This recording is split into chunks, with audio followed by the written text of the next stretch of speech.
အားလုံးပဲမင်္ဂလာပါကျွန်တော်ဒီတစ်ခေါက်ကတော့ Honda ပေါ့နော် Honda ကားတွေ inside တွေမှာ gear wine ဘယ်လိုလဲရမလဲဂျူးပြစ်နေလားပြည့်နေပြီလားဆိုတော့ဘယ်လောက်ကီလိုမောင်းပြီးလဲဆိုတော့ကြည့်လို့ရတဲ့နေရာလေးရှိတယ်ကျွန်တော်တစ်ချက်ပြပေးမယ်ကျွန်တော်နဲ့အတူတူတစ်ချက်ကြည့်ပေးဒီလို vlog လေးရိုက်ဖို့ကြတော့ကျွန်တော်ခက်ခက်ခဲခဲပေါ့နော်လေ့လာပေါ့အရင်ကြီးတော့မလွယ်ဘူးပေါ့ဗျာကျွန်တော်ဒီကောင်ဆိုရင်ဟိုမှာလက်ကင်ခွင်းလေးနဲ့အဖြူလေး HMMF မြင်ရလားမသိဘူးဒါ Honda C ပေါ့နော်သူရဲ့ gear wine C အမျိုးအစားပေါ့ CVDI လို့ပါလို့လိုမျိုးရှိရယ်ဒါအခုဒါဆိုရင်ဒီကောင်ကဒီမှာကျွန်တော်ကားဆိုရင်ဒီမှာ HMMF เนาะဒီမှာ2000ကျော်အပေါ်အောက်ကိုသူကဒီမှာလက်ကင်ကနေကျွန်တော်ထပ်ပြမယ်ဒီမှာဒီလိုနှိပ်လိုက်ရင်အပေါ်အောက်ရွေးလို့ရတယ်ပေါ့เนาะ reset ချကျင်တာခလုတ်လေးအောင်ဒီအောက်မှာရှိတယ်ကျွန်တော်ကနောက် vlog မှာဒီတန်းထပ်ရိုက်ပြမယ်ပေါ့ဒါကတော့ကျွန်တော်တို့ဟိုဒီမှာ gear wine ဘလောက်မောင်းထားလဲဆိုတဲ့ဟာလေးကိုရိုက်ပြတာပေါ့ဒါကတော့ဒီ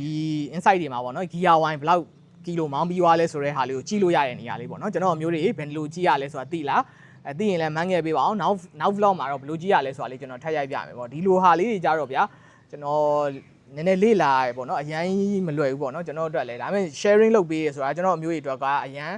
effective ဖြစ်မယ်လို့ထင်တယ်ဒီ vlog လေးကြီးကြည့်ခြင်းအပြင်ပေါ့နော်ကိုယ့်ရဲ့ဟာကားဘယ်လောက် gear wine မောင်းပြီးသွားပြီလဲကျွန်တော်ကားဆိုရင်အဲ့လောက်မောင်းပြီးသွားပြီအလွယ်ပြောရင်တော့ပေါ့ကျွန်တော်ကိုဒီကားကို gear wine လဲပြီးသွားရင်အဲ့ဒါကို reset လုပ်လိုက်0ဖြစ်သွားလိမ့်အဲ့ဒါဆိုရင်တော့ဘယ်လောက်မောင်းပြီးသွားပြီလဲကြည့်ရမယ်ကျွန်တော်ကားကိုလွန်ခဲ့တဲ့ကီလို2000ကျော်ရှေ့မှာမောင်းပြီးတော့ reset လုပ်ထားတယ်2000ဆိုရင်တော့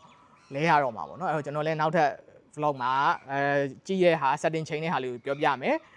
reset လုပ်လိုက်တာပြီးသွားရင်တော့လုပ်ပြမယ်ပေါ့နော် gear wine လဲပြီးသွားရင်တော့အားလုံးလည်းကျေးဇူးတင်ပါတယ်ကျွန်တော်ကတော့ကောင်းမြတ်ပါ